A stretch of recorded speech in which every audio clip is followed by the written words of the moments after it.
Selamat datang rekan-rekan sekalian. Video kali ini kita akan membahas terkait dengan kebijakan pemberhentian para tenaga honorer yang dilakukan oleh sebagian besar pemerintah daerah. Lalu sebenarnya bagaimana nasib tenaga honorer pada tahun 2024? Simak selengkapnya di video kali ini.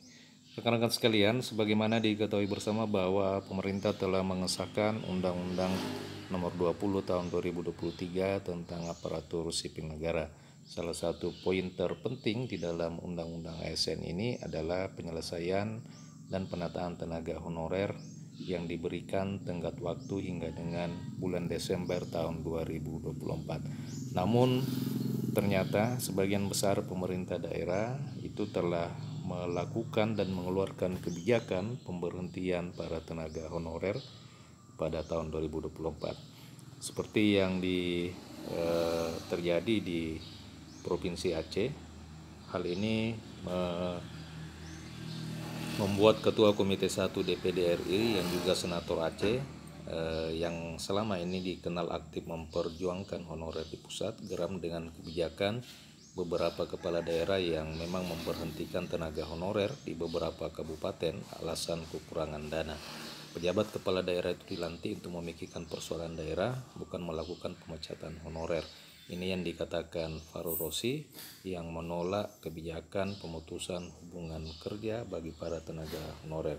Informasi yang beredar di media mengenai status 147 anggota honorer Satpol PP di lingkungan Pemda Aceh Tamiang dan 1.600 tenaga honorer non pegawai negeri sipil di lingkungan Pemkolos Mawe memang telah diputus kontrak dari tenaga honorer. Olehnya itu pihaknya mengatakan bahwa dirinya sedang berjuang di Jakarta agar para tenaga honorer ini bisa diangkat menjadi pegawai negeri sipil. Ini di daerah diberhentikan.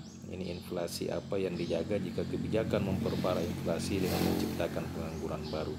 Ketua Komite 1 DPD RI ini Fahrul Rosi turut angkat bicara mengenai hal itu. Fahrul Rosi mengatakan bahwa dari kebijakan tersebut setidaknya ada honorer yang sudah 17 tahun bekerja, oleh karena alasan kekurangan anggaran untuk dilakukan pembayaran gajinya, maka pemerintah daerah melakukan pemutusan kontrak atau pemutusan hubungan kerja. Pak Rosi menilai bahwa pejabat kepala daerah di Aceh gagal pimpin daerah jika berhentikan para tenaga honorer. Nah rekan-rekan, bayangkan saja menurutnya jika seluruh tenaga honorer dan kontrak itu diberhentikan, maka akan berdampak pada peningkatan pengangguran di wilayah tersebut yang berakibat fatal bagi perekonomian masyarakat serta menyebabkan inflasi. Alumni Magister Fisip Universitas Indonesia tersebut menambahkan, saat ini status Aceh sebagai provinsi termiskin di Sumatera, persoalan honorer dan tenaga kontrak ini nantinya juga dapat menciptakan berbagai pengaruh sosial yang buruk di tengah masyarakat.